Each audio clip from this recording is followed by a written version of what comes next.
My wife's vitrectomy recovery experience. 10 days ago, my wife had a vitrectomy surgery to fix a macular hole in her left eye. She asked me to do this video without her because she's still in recovery and would rather not be in front of a camera right now. However, we both thought that while it's fresh in our minds, we should do a video for others might find helpful. We found the videos posted by others with similar experiences to be very helpful in preparing us mentally and emotionally through this journey. So we hope you'll find this helpful too. Just a quick disclaimer, everything we say in this video is based only on our experiences. You should ask your doctor what you can and cannot do after surgery. First, some background. About 2 months ago, my wife noticed that she was having difficulty reading, especially numbers. She likes working on spreadsheets and noticed this sudden change in her vision. After consulting with an ophthalmologist, she was diagnosed with a macular hole in her left eye. We won't get into the medical definition, but suffice it to say, she lost her central vision. She was told that she needed surgery that would involve inserting a gas bubble in her eye. The gas bubble would float upwards and press against the hole until it closes. This was why it was critical that she remain face down 24/7. Face down, face down, face down for 1 week was what her doctor said. Naturally, my wife was in shock when she was told this. Neither one of us had heard of anyone who'd gone through this before. So we both did our Googling and watched videos, and we talked with family members and friends who were equally dumbfounded. Although some knew some friend of some friend who had actually had this procedure and found it successful. Needless to say, my wife went through the normal emotions of shock, depression, and anxiety.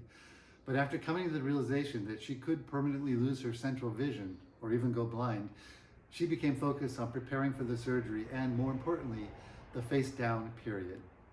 At this point, I'm happy to report that my wife has now completed her surgery and that the very difficult face down week, it's all behind us, and she has survived. Her doctor was also very pleased with her healing progress and was happy that my wife strictly adhered to the doctor's orders. So we thought we would share with you the things that got her through the hardest part of the vitrectomy journey. First, about the surgery itself. My wife didn't feel a thing. She was lightly sedated and received local anesthesia. She heard the doctors and nurses talking and felt light touching, but didn't see anything. She wondered when the surgery would actually start. Before she knew it, the doctor tapped her on the shoulder and said, "You did great." She was done. After surgery, back home, it's the start of the dreaded face-down position for 7 days. Her doctor said that the appropriate position is to make sure her face was parallel to the floor. In order to do that, she had to bend down from the waist when she was walking or sitting. Here are the things that got her through this ordeal. First and foremost, assistance from her loving husband, me, and from her many sisters who live close by. One of the things that she decided to do was to keep both eyes closed most of the time. It's because she found it difficult to just look down and not move her eyes.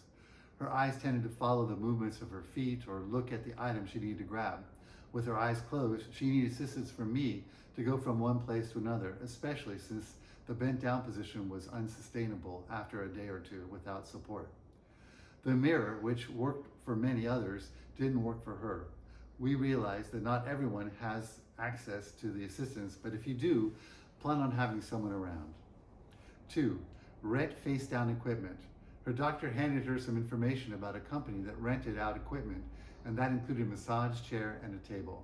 My wife couldn't have done it without those 2 items. All right, so here I'm going to tell you about the massage chair. This was my wife's favorite instrument, and if you can, rent this for sure. We rented 3 pieces, and this was her favorite during the day because it had great flexibility. She could use the standard look like this. Of course, her face would be down. I'm not going to do that. But most important of all, she could move her legs around because she found that those were kind of cramping up a little bit. She could put her legs forward like this, and that would help her lower back. And then she could stretch to one side when she had to, and stretch to the other side when she had to. We also put a table in front, and I would serve her meals, coffee and different meals that she could eat at this chair. Place to sleep at night. I slept on the couch beside her, and we had a couple chairs on this side to make sure she didn't fall off. But this is the massage table, and it was great. She tried sleeping on a bed, and it didn't work with another unit we'll show you in a bit. But this, after a day or two, this found to be the place that she liked the most. So we kind of recreated it here. What we did was we got two chairs that lined up by the headrest, and she could put her arms there and have some stuff there that she wanted.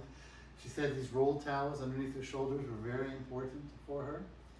And we put all this stuff in pillowcases and kind of jury-rigged it as best we could to customize it. But we used this round pillow we happen to have for under her feet. That seemed to work pretty well as well. Most important, and no one will tell you about this, are these headphones that she actually put on her head. This way she knew that she wasn't going to turn her head at night to the left or the right, because these phones wouldn't allow her to do that. It seemed like that worked very well for her. The thing I got her that I'm most proud of is this horn.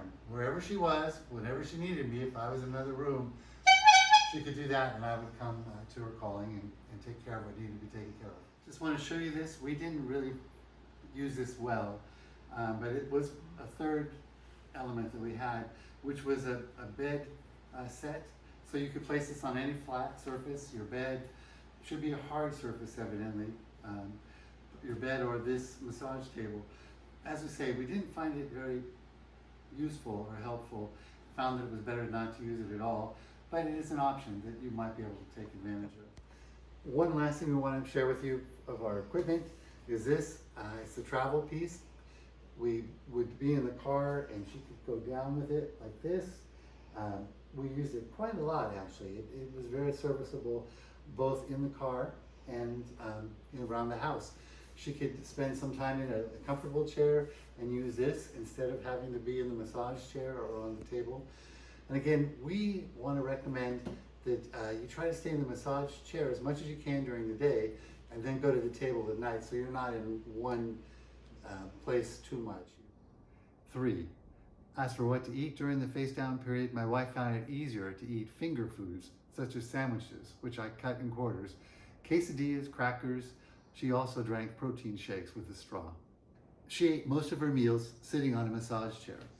However, one day she had a craving for noodles, so she ate that while sitting on a chair, bent down from the waist, with her plate of noodles on a tray, which was on another chair in front of her. Okay, I'm going to try to demonstrate how she ate with her face down from a plate, eating the noodles. I may not do it exactly as well as she did, but I'll give you a good sense of what it was. She would bend over at the waist, face down. I am looking at the bowl. I can see that I'm face down, and I would go in and grab the noodles and bring them to my mouth, remaining face down. My wife's doctor discouraged her from watching TV and movies. She was told to rest her eyes as much as possible, so she listened to her music and audiobooks to pass the time. She discovered that there are free audiobooks on YouTube. Truth be told, she did check her emails and texts once in a while, but not as often as she would do normally. During the week, 5, during the week, her sisters gave her a no-rinse body scrub. In preparation for this week, she bought these sudsy no-rinse wipes from Amazon. These wipes are usually used by campers who do not have access to showers. My wife was so afraid to be in the wrong position or getting her eyes wet that she was resigned to not take a shower until the week is over. So the wipe was a good enough substitution. 6. She did, however, have her hair washed by her sisters twice that week.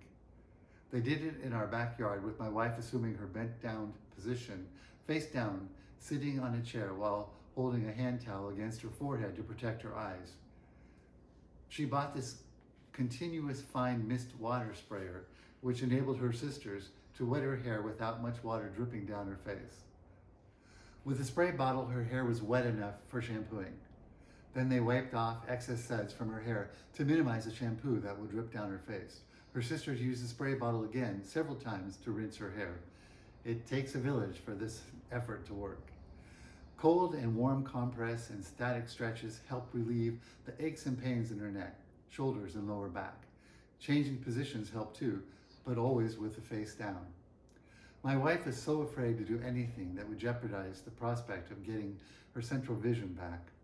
So she took the doctor's advice to heart and face down, face down, face down all week long. Good luck on your journey. Hope you found at least some parts of this video helpful.